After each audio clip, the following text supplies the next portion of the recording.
সম্পূর্ণভাবে দায়ী থাকবেন এবং মানবাধিকার লঙ্ঘনের অভিযোগ আমরা নিয়ে আসবো। আপনি দেখুন, এখানে আপনারা দেখুন সবাই, এই সত্যাগ্রহী এখন প্রায় ৬৫ ঘন্টা ক্রস করেছে, একটুকু জল পর্যন্ত পাইনি। সরকার আমাদেরকে বাধ্য করেছে এই ঘটনার জন্যে, এই অবস্থার জন্যে। কেন অবিলম্বে আমাদের দাবি পূরণ করছে না, এর জবাব সরকারের কাছ থেকে আমরা চাই। আসাম সরকার হুঁশিয়ার!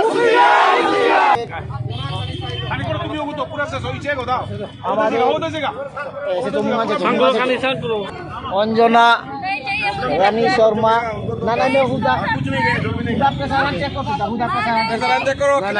দেখুন দেখুন এই অবস্থা, ডক্টরের পরামর্শ মানছে না এবং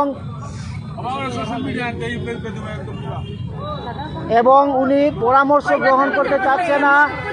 এই অবস্থা আজকে আসাম সরকারের প্রশাসন, আসাম সরকার এই অন্যায় অবিচারের ফলে এরকম অবস্থায় আমাদেরকে বাধ্য করেছে। আপনারা সবাই দেখুন এই অবস্থা, জোর করে ডক্টর ওনাকে চেক আপ করছেন। এই দেখুন,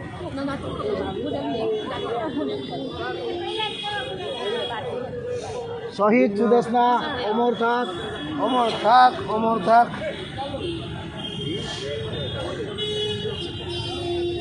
আসাম সরকার হুঁশিয়ার! হুঁশিয়ার! হুঁশিয়ার! আসাম সরকার হুঁশিয়ার! হুঁশিয়ার! হুঁশিয়ার! বিষ্ণুপ্রিয়া মণিপুরি শুধু ভোট ব্যাংক হয়ে থাকবে না, থাকবে না, থাকবে না। বিষ্ণুপ্রিয়া মণিপুরি শুধু ভোট ব্যাংক হয়ে থাকবে না, থাকবে না, থাকবে না। আমার দাবি সরকারের হেলাবি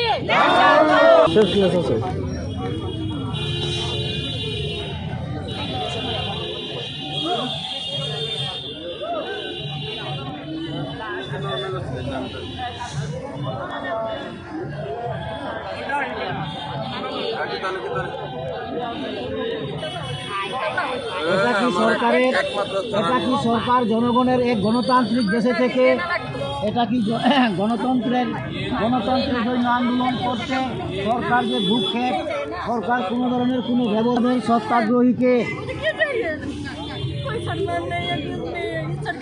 দেখুন কি বলছে, শুনুন, আপনারা সবাই শুনুন, সরকার শুনুন। আপনি